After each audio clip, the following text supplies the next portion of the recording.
Hey guys! ఒకళ్ళు పెళ్ళంటున్నారు. ఇంకొంతమంది divorce అంటున్నారు. ఒకళ్ళ మెయింటెనెన్స్ అడిగితే ఇంకొంతమంది యాలిమనీ అడుగుతున్నారు.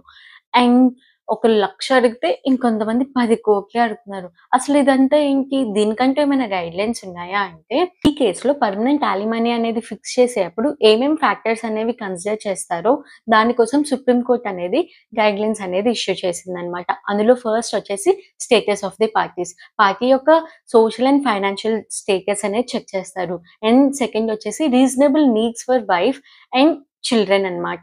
వైఫ్ యొక్క రీజనబుల్ నీడ్స్ అండ్ దాంతో పాటు ఒకవేళ చిల్డ్రన్ ఉంటే ఆ చిల్డ్రన్ ఎవరి మీద డిపెండ్ అవుతున్నారు అది చెక్ చేస్తారు. అండ్ థర్డ్ వన్ వచ్చేసి ఆహ్, ఎంప్లాయ్‌మెంట్ స్టేటస్ అన్నమాట. బోత్ వర్కింగ్ చేస్తున్నారా? లేదు అంటే ఒకళ్ళే వర్క్ చేస్తున్నారా? అనేది చూస్తారు. అండ్ ఫోర్త్ వన్ వచ్చేసి ఇండివిడ్యువల్ ఇన్‌కమ్ అండ్ ఎసెట్స్ అన్నమాట. ఇండివిడ్యువల్‌గా ఎంత ఇన్‌కమ్ అనేది ఎర్న్ చేస్తున్నారు? వాళ్ళ యొక్క ఎసెట్స్ ఎంతున్నయి ఇండివిడ్యువల్‌గా అనేది చూస్తారు.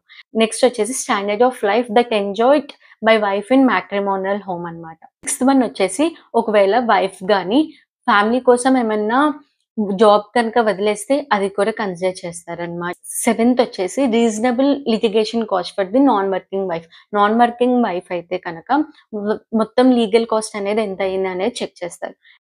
అండ్ ఎయిత్ ఫ్యాక్టర్ వచ్చేసి financial capacity of the husband. Husband యొక్క ఇన్‌కమ్ ఎంతొస్తుంది? తనని తను చూడ్డానికి ఎంత ఎక్స్‌పెన్స్ అనేది అవుతుంది? అండ్ దాంతో పాటు హస్బెండ్ ఇన్‌కమ్ మీద ఎంతమంది డిపెండ్ అయ్యున్నారు?